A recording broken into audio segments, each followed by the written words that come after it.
This is our April 12th, 2012 meeting. And for the invocation, I'm going to call on Commissioner Darrell Robertson and Pledge of Allegiance, Commissioner Larry Yoder. Please rise. As we bow this evening, we're thankful for the blessings of this day, for the opportunities that have been ours, for the protections that have been ours, for the grace that's been ours. And as we experience the weather approaching a very warm spring, we need to pause and be thankful for the mild winter we've had, because that mild winter has taken care of people who would have been in an emergency situation if we had had a long, cold winter. The grace that was provided is appreciated, and we should be thankful for it. As we bow this evening, we pray that we might have the wisdom to transact business that will be to the benefit of the citizens of Alexander County. As we pause, we would ask that the blessings of protection be with all those who are in service to this country, both in this nation and in other nations. We pray that the protection might be there and that they might return home safely to their families. We pray now that you will be with us during this meeting, guide and protect us in our journey home. In Jesus' name, amen. Amen. Attention, salute, pledge. I pledge allegiance to the flag of the United States of America and to the republic for which it stands, one nation under God, indivisible, with liberty and justice for all. All right, thank you all. The commissioner's report. Does any commissioner have anything they'd like to report? Anybody? Nothing? All right. You have the agenda before you. I'm sorry. I will. I mentioned in the prayer, we're having a very warm spring, and there are a lot of people, myself included, that have had sinus problems because of the pollen that's in the air and all allergies that are getting kicked off early. And I'm kind of tickled that I'm having them, because the way our funds were cut in Alexander County for assistance to elderly and needy with heating and so on this past winter, we would have been in a very tough situation if we had had a normal winter with the long cold spells, the extreme temperatures, and sometimes it's easy to complain about the weather no matter what we're getting. And when I take a pill in the morning to get my sinuses going again, I'm still going to say thank you for the fact that we did have a moderate winter this year. That's a good way to look at it, and I know a lot of people are relieved that we didn't have that bad winter that we had the year before. Ron, I have one comment I'd like to make too. Okay. Several weeks ago, the County Commission authorized a Veterans Committee in the county, and we have met a couple of times. And one of the top things on our agenda is to record for the future the oral history of the veterans of the county. And we have begun that process. The first one, Chad and a volunteer student from the Alexander Central High School has recorded the remembrances of George Miller, of his time during the Battle of Leyte Gulf, and his ship being sunk out from under him and floating around in the Atlantic for about, the Pacific for about 4 days. And the reason I bring it up is we have recorded George Miller, and we have some other veterans that we've identified that we want to record. But I would encourage anybody listening or watching, if you know any veterans of World War II, the Korean War, the Vietnam War, the war in Afghanistan, any conflict the United States has been into is not exclusive to World War II, that we want to record these veterans. But obviously we'd like to start with the World War II veterans because they're passing away. I can think of two off the top of my head that I talked to 2 months ago, and they're no longer here. Matter of fact, one, I went to a funeral this past weekend. So I would encourage anybody that has any information about a World War II veteran or any other veteran that served in conflict area to call Ginger Annis, our veteran service officer, and give her the name and telephone number and the address of this individual, because it's very important and time is of the essence that we get these folks recorded. And I said, we've started the process, and what Chad and I were just talking about was we'd really like to get 5 to 10 recorded before Veterans Day or Memorial Day, whichever we can do, so that we can use those recordings in that event. We're also going to broadcast them on the County PEG channel. So again, Rick, do you know off the top of your head what Ginger's telephone number is? That's right. That's right, I do not. Do you know what it is? No, sir. Okay. It's in the telephone directory, though, under Veteran Service Officer. So call her and give her the information, and we'd really appreciate it. And if you're talking to people out in the community, let them know, because we want to make sure that we get as many people as we can. Thanks. Okay, thank you. You have the agenda before you.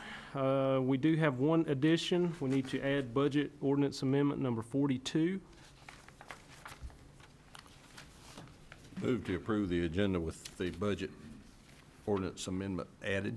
Have a motion. Is there a second? Second. Any discussion? There being none, all those in favor signify by raising your right hand. All those opposed, motion carries unanimously. Item number 1 on the agenda is public comment. Mr. French, has anyone signed up for public comment? No, sir. Okay. Is there anyone in the audience who'd like to speak? Okay. Moving on to item number 2, the State of the County message. I'll call on myself. Okay, this is the State of the Alexander County message that we do every year. This is about through December of 2011. And I appreciate the opportunity to continue the tradition of presenting the State of the County message to the citizens of Alexander County. The state of the county was again extremely challenging in 2011. Despite a poor economy with high unemployment, there were a number of positive and negative signs indicating the road ahead. Alexander County's average unemployment rate for 2011 decreased significantly from 2010. For the past year, the average rate was 11%, which was a decrease from an average of 13% in 2010. In addition, Alexander County's monthly average unemployment rate for 2011 was the lowest among the Union 4 counties of Alexander, Burke, Caldwell, and Catawba. And I believe as of January 1st, we are at 10.6%, which again is the lowest in the Union 4. Work began on the development of a new site in the Alexander County Industrial Park with a zero-interest loan from Energy United. Grading began in 2011 on a 25-acre industrial rail site on White Plains Road. Prior to completion of this site, the county did not have a graded industrial site, which is critical in attracting new industry to this county. As a result of funding from county government, the Economic Development Corporation continued with its second year of the website creation grant program. During 2011, this program provided critical funding which allowed 8 small businesses without websites to create a presence on the internet. Since its inception, the program has assisted 18 local businesses.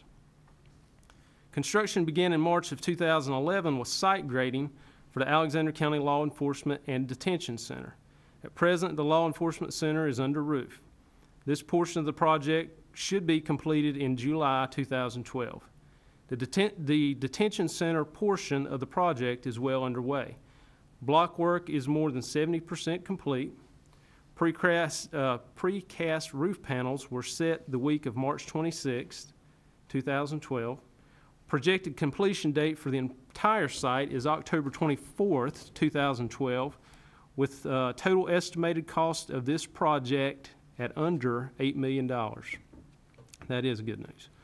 In the past year, waterline installation in the northeast through Vashti community has been completed. The Church Road Water Project has recently been completed, connecting lines from US 64 to the area of Friendship Church Road, as well as Corner Store and Sipe Road extensions. This project tied up some dead ends on the system. Agriculture continues to be an important part of the economy of Alexander County. From poultry to dairy to crops, our local farmers have continued an important part of our history and have been able to do it while earning a living.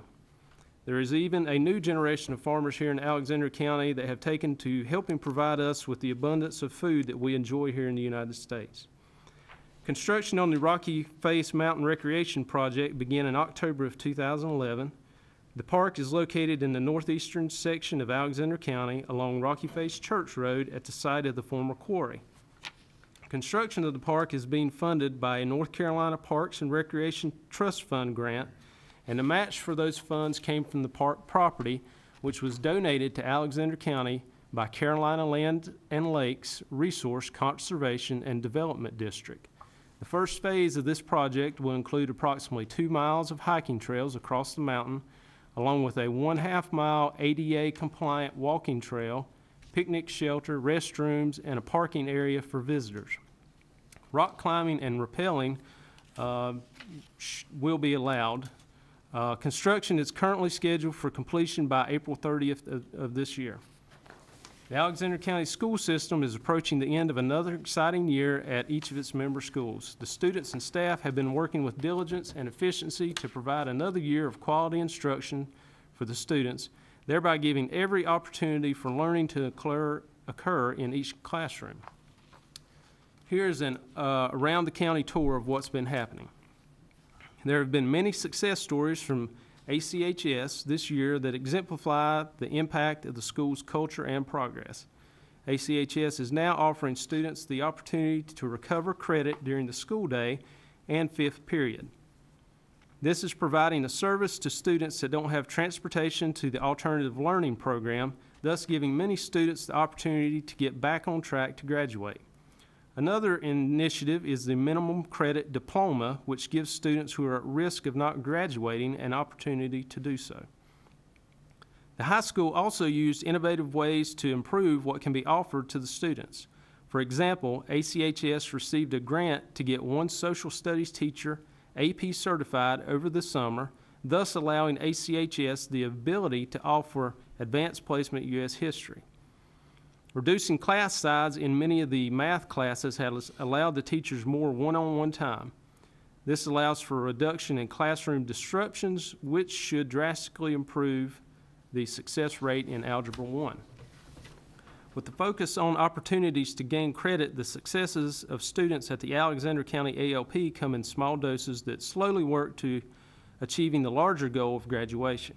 Last year, approximately 1 out of every 8.5 Alexander Central High School graduates took at least one ALP. The average for the past 4 years has been about 1 out of every 10 ACHS graduates. Although working under the radar for the most part, ALP has made strides in diminishing a potential higher dropout rate that has been slowly seeping into society.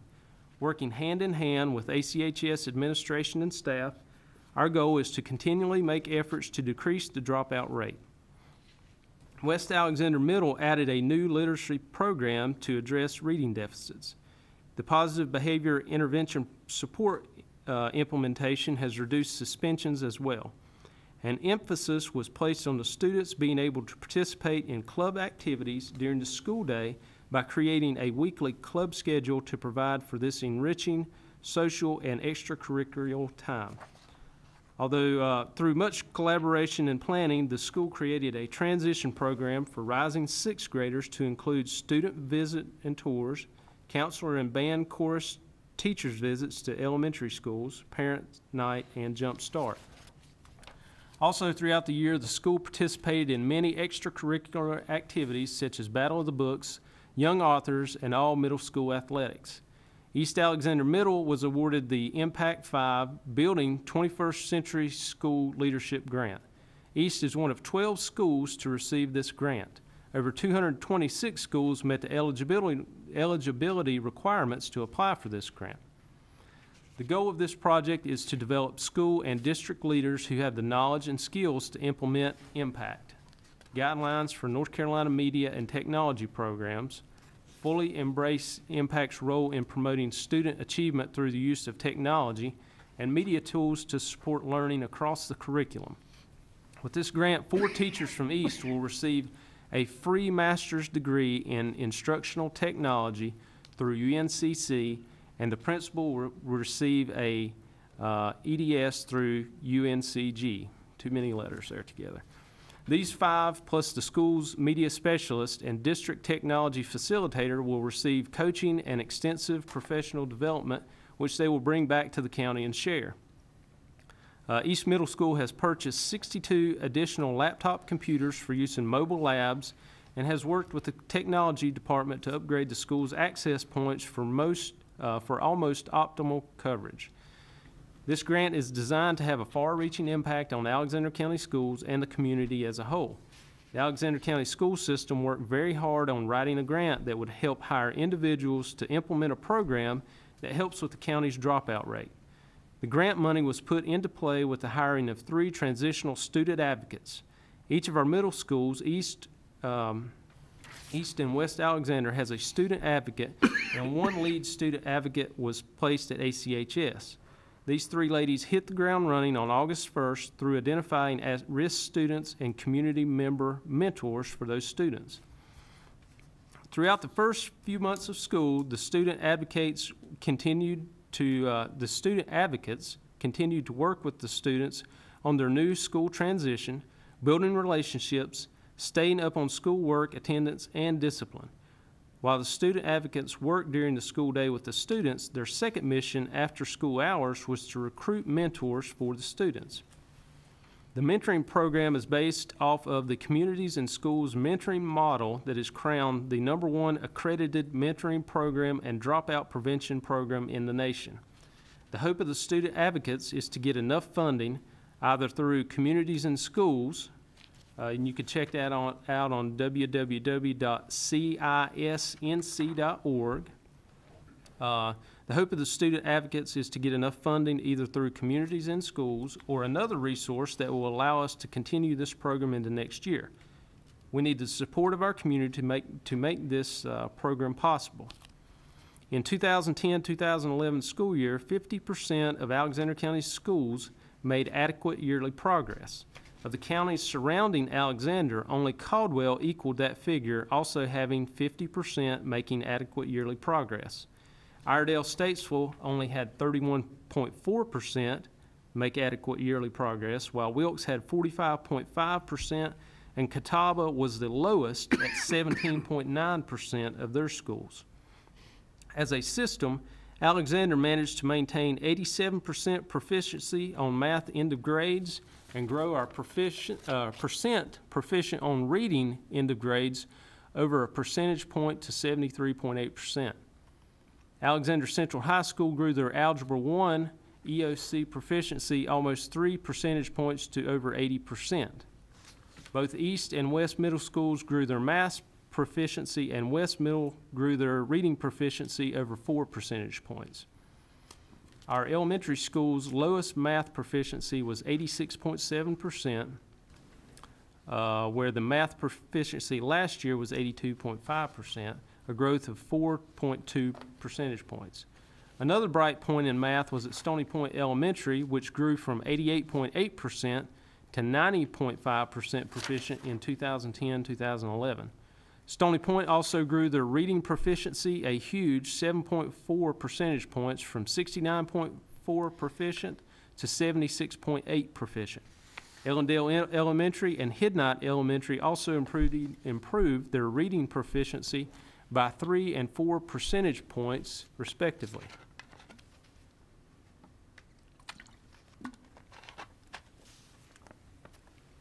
Taylorsville Elementary, after being a school of improvement in math a few years ago, also raised their math proficiency 87.4% while keeping their reading proficiency at 70%.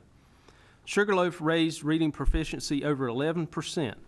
In a school year that reflected spending cuts and loss of staff statewide, Alexander County Schools once again put children first, and our results reflect that commitment. Beginning with the 2012-2013 school year, Common Core Standards in Math and English Language Arts and North Carolina Essential Standards in Science, Social Studies, Guidance, World Languages, Arts Education, healthful living, career and technical education, and information technology will be taught and assessed in the North Carolina Public Schools. All teachers in the Alexander County school system have worked this school year to complete 5 online modules provided by the state, while also working in grade-level teams and specific content areas to develop an understanding of the new standards in order to make changes in their teaching practices. These content and grade-level teams are currently developing curriculum maps and pacing guides to teach the new curriculum beginning in August 2012. A school calendar was designed for the 2011-2012 school year to incorporate 5 required professional development days for all staff within the system: October 31st, January 20th, February 20th, March 27th, and June 12th. These professional development days have been a critical element in the training of staff as they prepare to teach these new curriculum standards. Implementation of the Common Core standards in the state's public schools is designed to directly address the relevance and rigor of what is being taught in classrooms. North Carolina is one of 45 states to adopt this set of standards. The standards are designed to be aligned with college and work expectations, be clear, understandable, and consistent, include rigorous content and application of knowledge through higher order thinking skills, build upon strengths and lessons of current state standards, be informed by other top-performing countries so that all students are prepared to succeed in a global economy and society, and be evidence and research-based. The Common Core and North Carolina Essential Standards are designed to define the knowledge and skills students should have throughout their K-12 education careers to help them graduate from high school fully prepared for college and careers. Also, some of Catawba Valley Community College Alexander Center for Education 2011 accomplishments include our first paramedic graduation in over 10 years, first time to hold the BLET degree graduation in Alexander County, and that was held at the ACHS auditorium. BLET is Basic Law Enforcement Training. CVCC was also selected the Large Business of the Year for 2011. They started a Facebook presence for marketing purposes, provided additional lighting for the parking lot area, provided a gravel parking lot for overflow parking, upgraded computer software in all of our classrooms and offices, added a new computer lab in one of our classrooms, installed active smart boards in 3 classrooms. First time offered classes include Summerscapes for elementary and middle-aged students, summer 2011, digital photography, Spanish for healthcare professionals, fly fishing, basic law enforcement continuing education classes, and paramedic 16-month degree. Offered and continue to offer weekly starting points, admissions sessions, and Compass college placement testing as a weekly service to prevent students from driving to main campus to participate in the admissions process. Added a part-time IT position to assist with the myriad of technology needs on our campus. Partnered with the county IT to provide them with updated CVCC information to place on the government channel, and offered scholarships through CVCC Dream, Believe, Achieve scholarship program for students in need of financial assistance, which included for the first time continuing education classes. To date, 13 students have received scholarships ranging from $200 to $600. In other news, the Alexander County Department of Social Service saw some concerning trends begin to unfold in 2011. 28% of children in DSS custody have been in our custody before. 54% of children in DSS custody have at least one parent with a substance abuse problem. More children are in foster care and less foster homes to place them in. The total number of families or children receiving Medicaid increased from 4,761 to 4,871. That's 110 more. And the total number of elderly and disabled adults receiving Medicaid increased from 6,299 to 6,484. The total number of persons receiving cash assistance through the Work First program decreased from 70 to 67, but the number of Work First child-only cases went up from 46 to 51. The total number of children receiving daycare assistance decreased from 328 to 278. That's 50 less children because of funding. And Alexander County was forced to create its first ever child care waiting list. 48 children waiting in July 2010, up to 119 children waiting in June 2011. The total number of households receiving food and nutrition services increased from 2,329 on July 1st, 2010 to 2,753 on June 30th, 2011. That's 424 more households and 951 more individuals receiving food assistance through our agency. That has been a huge workload increase. There were 15 adoptions were completed. That means 15 children went to safe, permanent, forever homes, with an average of 33 children in custody each month for the year in 2010-2011. This means DSS moved almost half the total foster care caseload into permanence. 6 children came into custody during the year. 436 children were assisted by the DSS Angel Tree program, supported by individuals, DSS employees, churches, and a number of local businesses in the community. 65 elderly and disabled adults received food boxes, and new baskets were supplied for our home delivery routes through the Adult Christmas Project. That is supported by individuals, DSS employees, several local businesses, churches, and a Girl Scout group in the community. The percent of children living in poverty in Alexander County is 25.7% as compared to the state of North Carolina at 24.6%. We have a higher number of children living in poverty in Alexander County.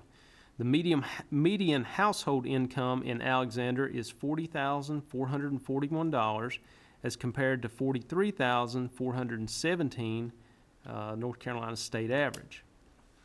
33.1% of Alexander County children are food insecure. Some may be hungry, as compared to 27.3%, the state average. 9.6% of our children are insured, as compared to 11.8%, the statewide average. Per 1,000 girls ages 15 to 17, we have 18.4 pregnancies in Alexander County as compared to 26.4 statewide in North Carolina. And that is a good thing. We are much lower. Per 1,000 live births, Alexander County has 5.2 infant deaths as compared to 7.0 statewide. We had no confirmed child deaths due to abuse in 2011 as compared to 19 across the state of North Carolina. We confirm child maltreatment and facilitate mandatory services in 25.65 of our Child Protective Services cases as compared to 20% statewide in North Carolina. Turnover at the agency in 2010-2011 was 16%. Turnover in child welfare social workers continues to be a problem. We lost 3 in 2010-2011. Pay increase, caseload, and opportunity for promotion were cited most frequently as reasons. That's 21%. The Planning Department worked on several projects in 2011. A survey of the businesses in the county that were located in residentially zoned areas was completed with the help of an intern from ASU. This was an effort to determine the number of locally owned and operated businesses within the county. Unfortunately, we found many vacant buildings and businesses that had ceased to exist. The Planning Department started the initial research into pursuing North Carolina Department of Environment and Natural Resources grant monies available for the removal of abandoned manufactured homes. Preliminary surveys of the northern part of the county found close to 200 abandoned manufactured homes. This was done by visual survey, so those numbers have not been verified. At the request of the commissioners, the Planning Department began researching minimum housing ordinances from other counties to determine an approach that was suitable for Alexander County. Since January 2011, the Alexander County Emergency Services Office has responded to 33 fires for investigation purposes as assistance to our volunteer fire departments. Emergency services have had a total of 22 emergency management responses. Incidents that include events such as a missing or lost person, tornado or storm damages, explosive devices, and others. The Emergency Services Office conducts a quarterly meeting of our local emergency planning committee, which is made up of staff and volunteer community business partners. This group reviews incidents and plans to ensure our emergency service is truly addressing the needs of Alexander County residents. Emergency Services Offices has utilized grant funds to conduct classes for volunteers and county staff required by state and federal agencies such as Incident Management and Chief 101. We have conducted or participated in no less than 3 exercises to strengthen and test our ability to respond and mitigate a variety of situations from hazmat to winter storms. We've done that at the Brushy Mountain Showdown, which is a 3-county full-scale exercise, full-scale hazmat, and closed point of distribution, and others. Through the use of Homeland Security grant money, we have been able to complete a countywide resource typing project, acquire equipment such as a mass casualty incident trailer and a companion animal mobile equipment trailer. Recycling numbers have continued to climb upward here in Alexander County. As a matter of fact, Alexander County is now ranked number 18 in the state for its per capita recycling rate. We are now recycling 137 pounds per person per year. That is a long way from 2003 when we were ranked number 76 and we were recycling only 55 pounds per person. This can be partially contributed to a lot of new and exciting recycling options that are now available. Citizens can now recycle electronics, fluorescent bulbs, waste cooking oil, and oil filters, along with many other items. The county has partnered with Cell Phones for Soldiers, a charity that takes money made from recycling cell phones and buys calling cards for the men and women serving our country. The Alexander County school system continues to improve its recycling program. Last year, the school system cut back by 742 dumpster pickups. That is a lot. Alexander County averaged exporting 1,790 tons of garbage per month in fiscal year 2007. We are now averaging 1,420 tons per month. Some of this can be attributed to the economic downturn, but the bottom line is trash numbers are down and recycling numbers are up. Solid Waste Office continues to attack illegal dumping, cleaning up almost 70 dump sites or complaints in 2011. Now to the jail. No new debt has been incurred since the January 2011 loan for the project to construct a new jail, law enforcement center, and renovate the existing courthouse. The county has applied for approximately $3.2 million of loan funds from the North Carolina Drinking Water State Revolving Fund for water system improvements. If approved by North Carolina DENR and the local government commission, the loan will be repaid over 20 years with an expected interest rate of 2.2%. The school hold harmless provision for sales tax revenue continues to result in Alexander County setting aside more money for the school system's share of Article 42 sales tax than the county actually receives from the Article 42. The amount budgeted for the school hold harmless in 2011 and 2012 is $92,000. And that has had a severe negative impact on our sales tax revenues from just a few years ago. We lose a lot of money to other counties now since it was moved to a point of origin from per capita. The counties receive their share of local sales tax each month, and as of the March 2012 distribution, the county's portion of total sales tax revenue has increased almost 10% compared to the same time last year. Some of the local sales taxes were not part of the state's action in 2009 to change the allocation method to local governments. Article 39, 1 cent sales tax, Article 40, half-cent sales tax, and Article 46, quarter-cent sales tax are the 3 local sales taxes that still have the same allocation method. As of the March 2012 distribution, the county's portion of these sales tax articles is up almost 8% in the last 10 months. The fund balance of Alexander County's general fund improved to 26.12% as of June 30th, 2011, which is in line with the average fund balance for comparably sized counties. The Local Government Commission continues to recommend maintaining this level of fund balance to finance operations during periods of declining revenues, address emergencies and unexpected expenditures, and take advantage of financial opportunities such as grants with local match requirements. In closing, Alexander County continues to feel the economic pressure of the worst recession since the Great Depression. The challenges of the Alexander County budget will continue to be difficult, especially with our new Alexander County Enforcement and Detention Center opening. We pledge to do our best for the citizens of Alexander County, and I want to thank the citizens of Alexander County, my fellow commissioners, and all of our county employees. May God bless you as we move ahead. Thank you.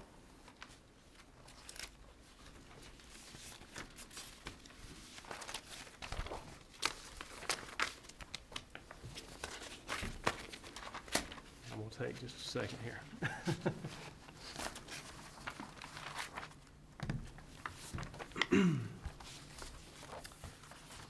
Okay. Item number 3 on the agenda is the public hearing, the new solid waste ordinance, and I call on Seth Harris, our county planner. Thank you, Mr. Chairman. You have before you tonight the proposed solid waste ordinance, and there are a couple of changes in it that you haven't seen yet, and I'll get to those. However, I thought I would go through all the changes in the ordinance just so they were on the record, so I'll be doing a lot of talking also. Stop me if you have any questions. I'll try to refer to page numbers and chapter numbers so you can follow along if you would like. We'll start with page 2, chapter 50.01, the definition section. We had to add a few definitions in here to keep consistent with some of the changes we made. The first definition we added was for casualty damage. That's damage to or loss of property due to a sudden or unexpected event. And you'll see the relevance of some of these definitions as we go along. We also added a definition of covered. Sounds simple, but there's a section here that refers to how you appropriately cover trash as it's transported to the landfill. So our new definition of covered is encased by a tarp, camper cover, metal cover, rigid cover, plastic canvas, or other suitable material which is secured to prevent spillage, leakage, or materials from blowing from the vehicle. Solid waste in plastic bags shall not be considered covered. And that is consistent with current policies enforced by the Solid Waste Department. On to page 3. We added a definition for a landfill site to be consistent with some wording in other changes we made in the ordinance. Landfill site is the transfer facility, recycling center, and construction landfill operated by Alexander County, also referred to as the landfill. This is one change you haven't seen before. Definition of a manufactured home park. There is a section here that refers to a manufactured home park. And I thought it was necessary to define that. That is consistent with the zoning ordinance. A manufactured home park is land used or intended to be used, leased, or rented for occupancy by 3 or more manufactured homes, which are mounted on a permanent frame, anchored in place by a foundation or other stationary supports, and to be used for living purposes. Let's go on to page 4.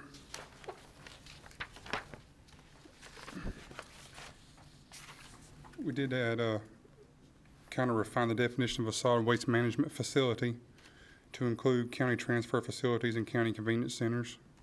No other major changes on that page. Page 5, add the definition of a transfer facility.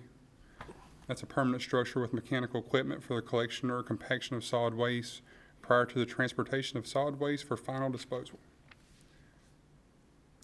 Okay, on from the definition section, page 5. There were several references all through the ordinance. It was kind of repetitive. It said many times that the county administrator or his authorized representative were to enforce the ordinance. We just took that whole phrase out and changed that to solid waste enforcement officer, which is consistent with current policies. On to page 6, letter C. The old ordinance went into details about how if people didn't comply with the regulations of the ordinance, the county could basically take a lien on the property and seize the property. It's not quite that simple now. General statutes say you can do that, but there is a process. You have to go through due process. You have to go through a court of law. There has to be an injunction and then an abatement for that. And if you would like to see that, those general statutes, I have a copy here if you want to see that. Letter D on page 6, it referred to restaurants and different requirements for restaurants. It really wasn't relevant anymore because environmental health handles a lot of that. However, one of environmental health's policies is that food service establishments have to have a dumpster. So it was requested that that was added in here. And that says that food service establishments shall be subject to state regulations governing the sanitation of food service establishments. All restaurants shall be required to have a bulk container. And go on to page 7. Chapter 50.05. It just sounded kind of dated. It talked about abandoned ice boxes, and I changed the ice boxes to appliances. Sounded a little more up to date, so we changed that. Chapter 50.06. mentions junk and the removal of junk. We pretty much kept that the same. We did, however, list in the definition of what is junk, manufactured homes that have been wholly or partially rusted, wrecked, junk, deteriorated, dismantled, or in inoperative condition. Because we have had numerous complaints about manufactured homes like that. Josh has received them, I have received them, so we felt it was necessary to add that to the ordinance. To keep it consistent with the zoning ordinance, we added the last sentence in that letter A. This section shall not apply to the temporary storage of vehicles in connection with the operation of a repair garage. On to page 8. There's a section in there about dirt and debris on private roads during construction. The North Carolina Deaner handles that now. They have requirements on that. You basically can't have mud on the road. So we felt it was redundant and removed that from our ordinance.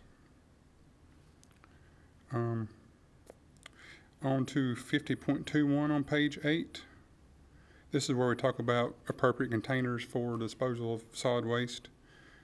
We added in here that solid waste containers shall be used in such a manner as to be durable, watertight, fly-proof, and rodent-proof.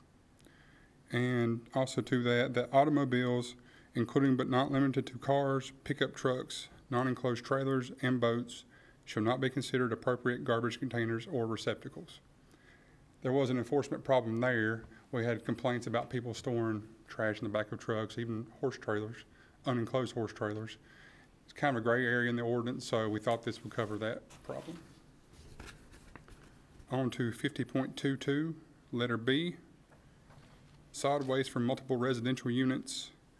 We added in there, including but not limited to manufactured home parks, duplexes, apartments, and condominiums, shall be placed in garbage receptacles or bulk containers. Another addition, if a bulk container is not provided, a sufficient number of containers shall be provided to hold at least 1 week's accumulation of garbage. To address how often that garbage is emptied, it was added that garbage receptacles and bulk containers shall be emptied on a regular basis so as to prevent a public health hazard or nuisance.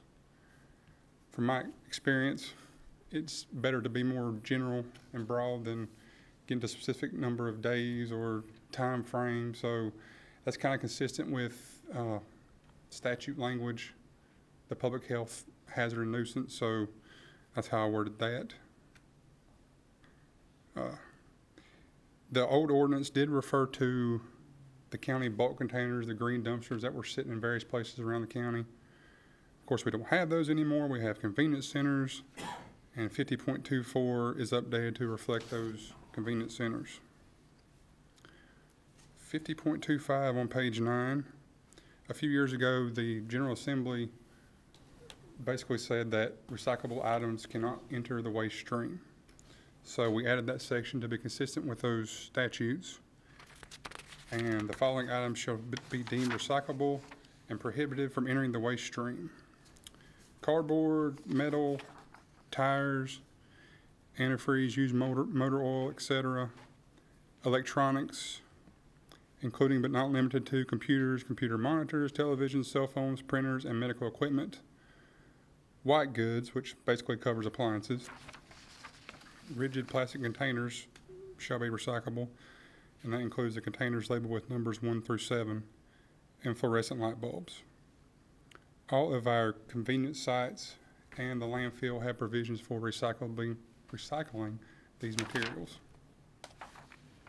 Letter B on page 10, there was a large section that went into lots of detail about what kind of yard waste could be taken to the landfill. We trimmed that down to one paragraph. Leaves, grass trimmings, tree trimmings, shrubbery trimmings, or other yard waste shall be accepted at the designated yard waste area at the landfill site and must be emptied from bags before being accepted. Yard waste shall not be accepted at county convenience centers. There's also a section on cardboard and household furniture. We took that out because that is addressed at other places. On to page 11. Can I have you go back to 9 a minute? Sure. It's a small thing, but I know in the conversations that Judy and I have had and you have had, garbage receptacles and bulk containers should be emptied on a regular basis so as to prevent a public health hazard or nuisance.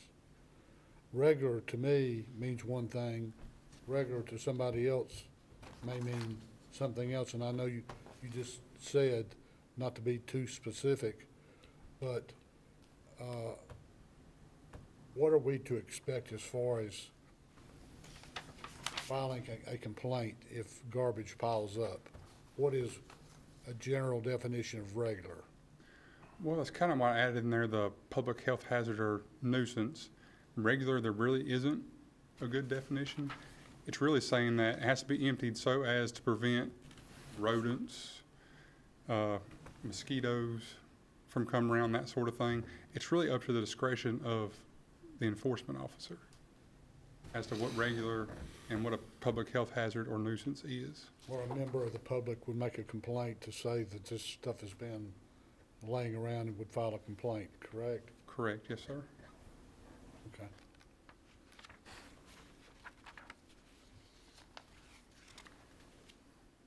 Okay.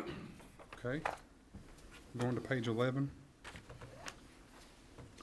50.35. I mentioned that definition before of covered, and this is where it mentions that trash going to the landfill shall be covered by an approved method, and solid waste and plastic bags shall not be considered covered. And that is consistent with current solid waste policies. We can go on to page 12. Can I talk about 11 for a minute? Sure. D, Sure. no person who resides outside the boundaries of the county shall dispose of solid waste at the county landfill site or shall use convenience centers. And I talked to Mr. French a little bit. I think it was yesterday, maybe it was today, excuse me, because yesterday was Sunday. We tried various methods in the county as long as I can remember since we've had the convenience center to make sure that convenience centers are only used by county residents. We've had stickers, we've had mirror hangers, and I've had some people tell me that people from outside the county, especially up in the Tigtown Road landfill, excuse me, convenience center, are coming out of Caldwell County to use the Tigtown Road convenience center. Should we, and this is a question, I'm just asking, should we propose some kind of sticker or identification mechanism by which we know that it's a citizen of the county dumping in the convenience centers. That's probably maybe a good idea. I know how other counties do it. Iredell County, I think is, and correct me if I'm wrong, those of you that may know it better than I do, but I believe Iredell County bases it on property tax payments. If you pay your property tax, you get the sticker. Or What do maybe you- there's a fee. Is that how that is? Yeah, what would you propose for, you know, workers and businesses that are in the county doing business and they have to use the landfill? Say a contractor, what are they gonna do? They're not gonna have a sticker available if they're doing a 3-day job. They charge them at this time per load, and most of them are contracted in. The other thing that happens is on your people that use the convenience site, whether they're inside or outside the county, especially coming from Caldwell County, our trash is going right back to Caldwell County. I mean, we're gonna compress it, we're gonna compact it, and we're gonna send it back up there. And if you go in, you're gonna pay a fee You're to gonna pay use it. Yeah. I mean, we've tried everything. I mean, I had the little sticker on the back of my windshield like Berkey's saying. We've done the little thing you hang in the mirror. Seems like there's 2 or 3 other things we've tried.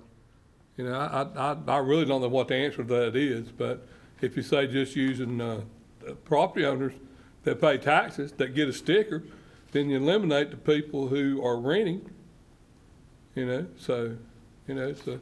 There's probably very few people that are actually sneaking in, and you're always gonna have people that are, you know, gonna do what they're not supposed to do. Well, my problem is, Ryan, is we don't know how many people are sneaking in. And all I'm saying is, I'm not sure it's an issue or not, because we don't have any mechanism in place to tell who is and who isn't legal. And all I'm saying is there a way to devise, Josh, maybe you have an idea of what we could do. I don't. Well, I mean, the easy way to do it would be vehicle registration. When the people come through, that would show you what county the vehicle's registered in anyway. But I guess the way we've looked at it, kind of as long as I've been around, you know, if you're using the site, you're paying. I think where you have a large problem with things like this would be like, say, a county that uses a availability fee like Iredell or Caldwell County, where it's on your property tax. See, to me, it would be a bigger problem for Alexander people, county citizens, to be going to those places because you don't pay, right? It's on the property tax. But see, those counties will have some type of sticker or something like that to identify that they're a taxpayer in that county. But the way it's always been here since I've been around is just, you know, if they want to haul it from over across the bridge to us, I mean, they're paying us for it, kind of. And I mean, we could look at doing some type of sticker, say when somebody comes through, they prove to us that the vehicle's registered in Alexander County, so we give them a sticker, something like that. I mean, there could be something figured out, but kind of the way I've always looked at it is, if you're using our convenience site, you're paying for garbage. So You got another situation too. You got people that own property in Alexander County that live on the other side of the county line. So they're paying county tax. Should they be entitled to use the convenience center anyway? And I'm wondering if we might get into more expense verifying than the risk factor is right now. What might make a little bit of sense would be for Josh to have the convenience site operators kind of do a head count for, you know, a week for 2 or 3 months and kind of see what is going on.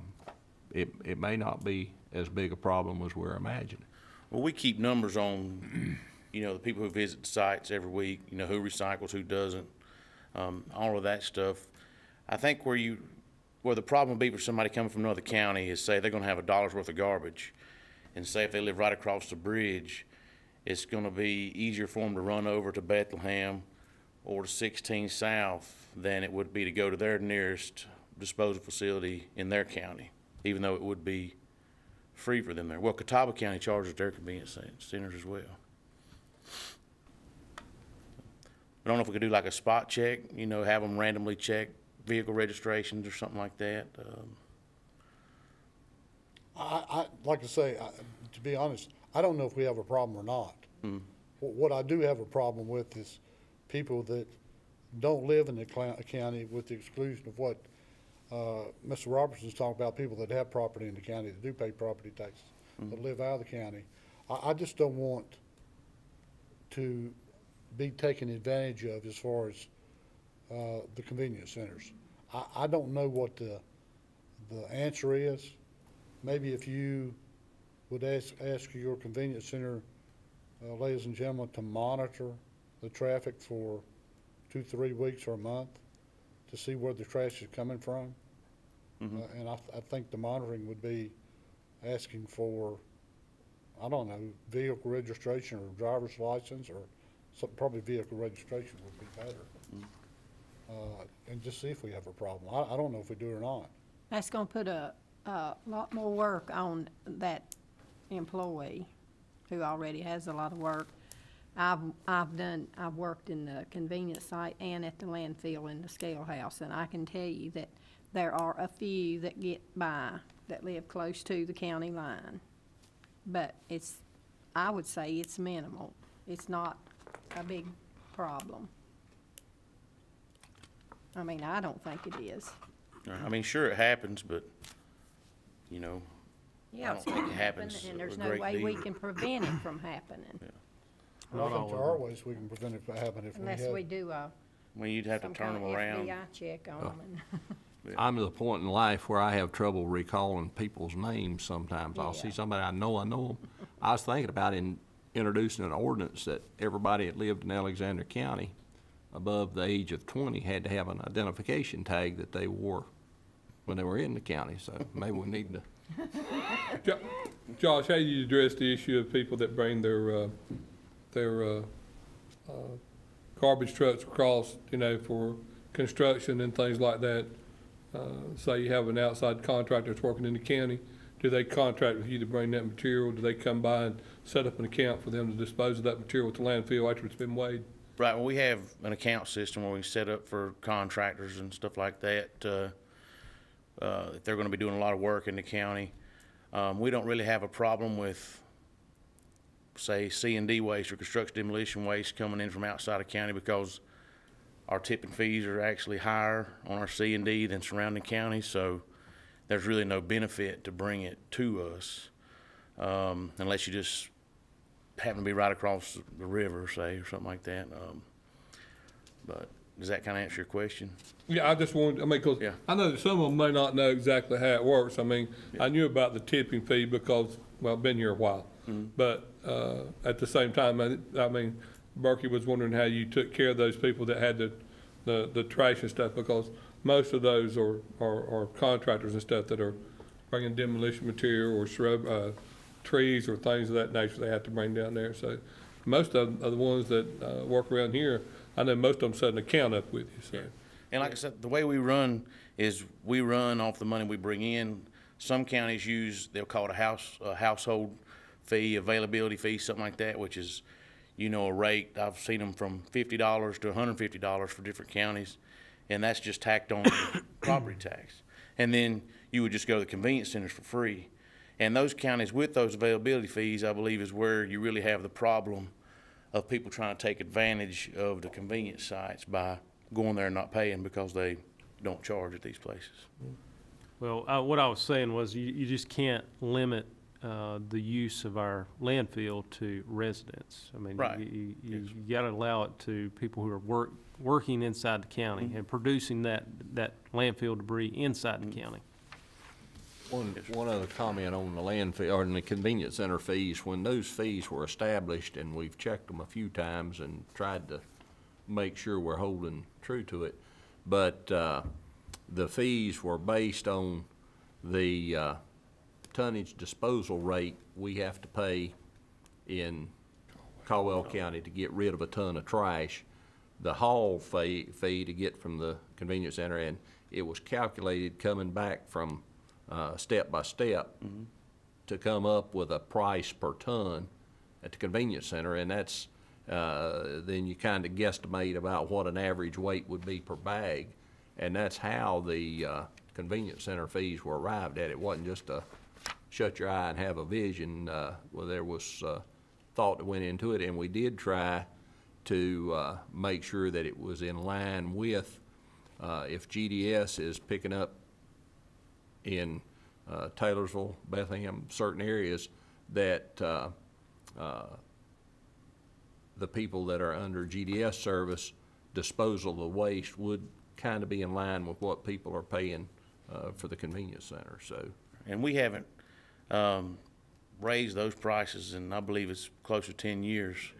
And, you know, those other costs have gone up, but we've tried to, I guess, hold those prices where they were at to keep from raising them for the citizens. But it's something that may need to be done, you know. well, and in the report that Ryan gave, if you take the tonnage, 1,750 or 60 tons per month going out of the landfill, and I based it on 22 days a month, that's about 80 tons a day. And I believe when we opened the convenience center or the transfer station in '97, we were running about 85 tons a day then. So basically the tonnage of waste going out now is right in line with where it was when the transfer station opened, if I'm not mistaken. It was actually, it's down to around 1,400 tons a month now, somewhere in there. That could probably be where we're getting our recycle, we're Yeah. recycling more. Taking We're more out, taking more out of the out of the landfill. waste Yeah, stream. well, our population's gone up, Right. what, 8,000? But yet our tonnage going to the landfill It's going down. per ton, our tonnage is down per day, and it's 100%.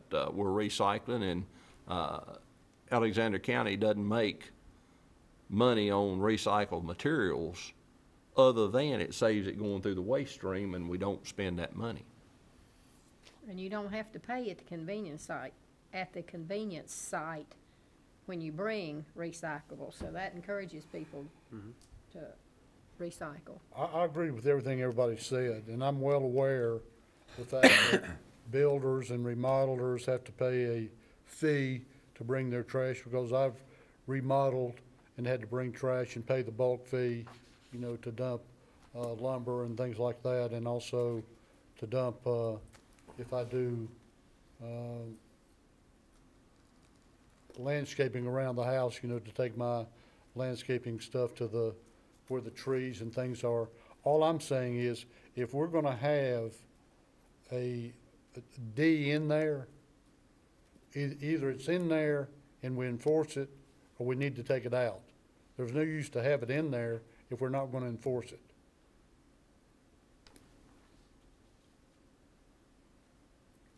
Well, we definitely want to enforce it. So, okay, my question is how we're can. gonna I enforce would leave it in there, but I wouldn't spend a lot of money trying to enforce it. I mean, Because I really don't think the people at the convenience centers can monitor, spot check, do whatever, but unless we see some reason, I wouldn't spend a lot of money trying to find out whether somebody crossed the county line. Well, I respectfully disagree. But Josh, I would ask you if do you have any ideas on how we can monitor this? Vehicle registration would be the simplest thing to me. If maybe we do a spot check, you know, random, every so often, just ask someone visiting the convenience site, hey, you got your registration handy, so we can take a peep at it. I mean, that might be the simplest way to do it, and just kind of see what we get from that, maybe. I'd like to recommend, maybe make it a motion, and to try it for a month. Monitor registration at the convenience centers, See what shows up from out see of what county. shows up. Can we, instead of making a motion here, can we discuss this a little more in depth? And give Josh just a little time to maybe come up with some alternatives? Well, this is a public hearing, so we'd have to do it after the public hearing anyway, so. Yeah. Yeah, I will draw my motion and do that. Seth, can you go ahead and continue? Yes, sir, thank you.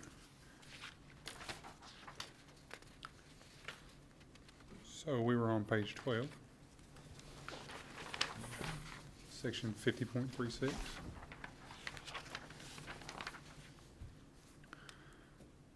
Kind of tweak those residential requirements. Make it consistent with the rest of the ordinance.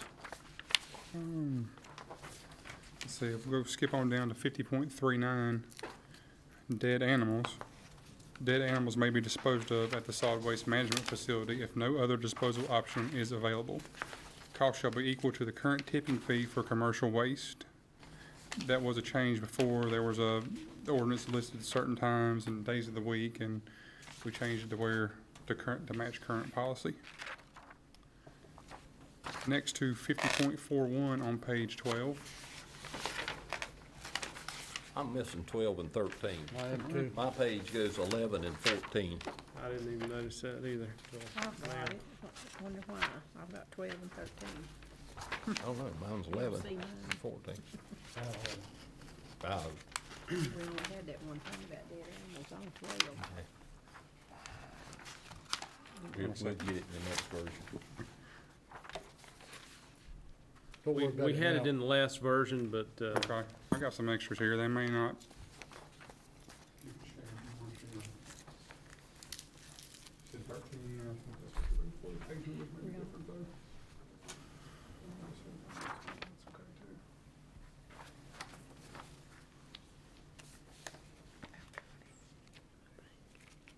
Let me have it and I'll give it back to you, or pass it Sis. down.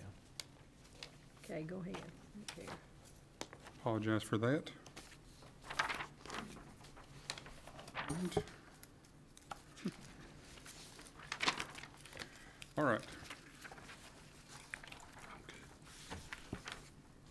Back to chapter 50.41, casualty damage solid waste.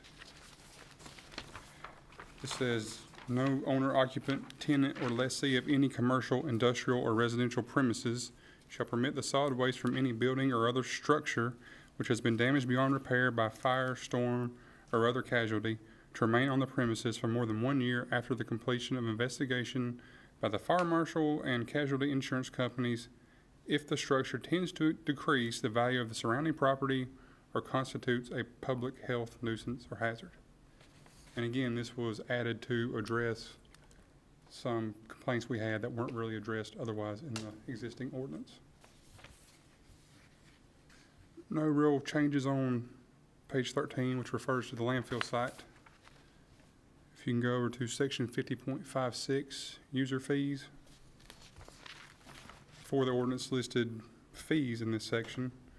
And now since fees may change and we don't want to update the ordinance every time the fees change, we changed it to say that any person depositing solid waste at a county-operated solid waste management facility shall pay user fees as determined by the Board of County Commissioners. Section 50.70, administration and enforcement. The county commissioners shall appoint an administrative officer to enforce this chapter. The assistance of other persons may be provided as the county commissioners direct. And on to the final section, 50.99, the penalty section. A sentence in here was just added to reference the general statutes, which back up these penalties. This article shall be enforced by any methods as authorized by General Statute 153A-123 or 153A-277. And that's all of the proposed changes. does anyone have any questions? I've got a question. On page 9 and top of page 10, lists materials that are deemed recyclable and prohibited from entering the waste stream. And, of course, antifreeze, motor oil, used oil filters, and so on are listed. I didn't see, maybe I missed it, is there anything in here that speaks to hazardous materials? There was a section here that mentioned hazardous waste. Let me see if I can find it. And it does say that hazardous solid waste or liquid waste shall be placed in no hazardous solid waste or liquid waste shall be placed in any receptacle used for collection of waste by the county. Where are you, Seth? I'm sorry, section 50.38, page 12 in mine, it may be. Oh, We don't have You page didn't give 12. We need page 12. 50.38, does that help any? Read it again there. Yes, sir. As far as what it says. No hazardous solid waste or liquid waste shall be placed in any receptacle used for collection of waste by the county. So basically it's saying you can't put hazardous waste into You don't see it and read. the dumpsters at the convenience sites or at the transfer facility. And that was in the old ordinance, that was already existing. Yeah, so- and that needs to be in bold print, because you'll have people paint, insecticides, all kinds of things that'll not be thought about. Just put it in a trash bag and take it. And that one, that's my thought anyway, because people will take care of it as long as they're aware and know to take care of it. Right. Seth, as far as paint goes, you just pull the lid off, let it dry, and then the landfill will accept it. Is that correct, Josh? Sorry. Yeah, as long as it's dried paint, we can accept it. It's against state law for any type of liquid to enter a landfill, for fear of it being more likely to leach out into the groundwater. But every other year, we have a household hazardous waste day as well, where people can dispose of their paints and household chemicals, things of that nature, hazardous waste, anything like that. And this is an off year, so it'll be next spring. And like I say, most people don't have a problem, will try to abide by it as long as they're aware of it. Most of the time, it's just people not thinking about it. People don't know. Throw it in the trash and. They'll show up there at it the goes. landfill all the time with, cans and wet paint and don't know that we can't accept it, but once we inform them, that we can't take it, we're not allowed to take it, and they can either let it dry out or hold on to it till the next household hazardous waste day. Okay, Seth, on page 8, where it addresses mud on the road at construction sites, does this include farming areas? Because that's a big problem. We took that, yeah, we took that section out for our control. The state Department of Environment and Natural Resources addresses that in their regulations. Actually, Division of Land Quality, I would say, addresses that in their regulations. Where you have to have sediment fences and things like that. Exactly, erosion control plans and that sort of thing, and they don't like mud on the pavement, so. Right. Okay, I just noticed it didn't say anything about that. You're supposed to have washed gravel as it connects to the road. Do you know how many feet? Is it 10 feet, Darryl? It'll be on your approval. Yeah. So it's enough to beat the mud off before you 10, get to the 20 street. feet, something like that? Usually it's about a truck length.